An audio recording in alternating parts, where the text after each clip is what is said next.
ಕ್ಲಿನಿಕಲ್ಲಿ ತುಂಬ ಹುಡುಗರು ಸರ್ ನಂದು ಪೆನ್ನಿಸ್ಸು ಬೆಂಡ್ ಆಗಿದೆ, ಕರ್ವಾಗಿದೆ, ಆಪ್ರೇಷನ್ ಏನಾದರೂ ಒಂದು ಸಜೆಷನ್ ಮಾಡಿ ಆಪ್ರೇಷನ್ ಮಾಡಿಸ್ಕೊಂಬಿಟ್ರೆ ಸರಿ ಹೋಗ್ಬಿಡತ್ತೆ. ಈ ಥರ ಒಂದು ತಪ್ಪು ತಿಳುವಳಿಕೆಯಲ್ಲಿ ತುಂಬ ಹುಡುಗರು ಬರ್ತಾರೆ. ಎಷ್ಟೋ ಹುಡುಗರು ಅನ್ನೆಸರಿ ಆಪ್ರೇಷನ್ ಮಾಡಿಸ್ಕೊಂಬರ್ತಾರೆ. ಕರ್ವಡ್ ಪೆನ್ನಿಸ್ ಅನ್ನೋದು ವೆರಿ ಕಾಮನ್.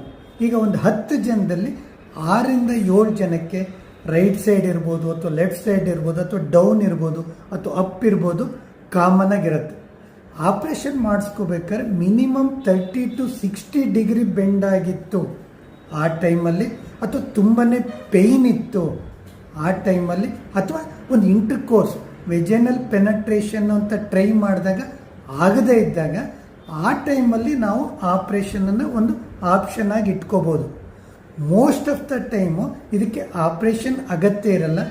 ಯಾವ ಮಟ್ಟಿಗೆ ಕರ್ವೇಚರ್ ಇದೆ ಅದಕ್ಕೆ ಒಂದು ಡಾಕ್ಟ್ರ್ ಹತ್ರ ಒಂದು ಫಿಸಿಕಲ್ ಎಕ್ಸಾಮಿನೇಷನ್ ಮಾಡಿಸ್ಕೊಂಡು, ಸ್ಕ್ಯಾನಿಂಗ್ ಅಂತೇಳಿ ಆ ಒಂದು ಟೆಸ್ಟನ್ನು ಮಾಡಿಸ್ಕೊಂಡು ಆಮೇಲೆ ಟ್ರೀಟ್ಮೆಂಟನ್ನು ಡಿಸೈಡ್ ಮಾಡಬೇಕು ಹೊರತು ಅನ್ನೆಸರಿ ಆಪ್ರೇಷನ್ ಅಗತ್ಯ ಇರೋಲ್ಲ.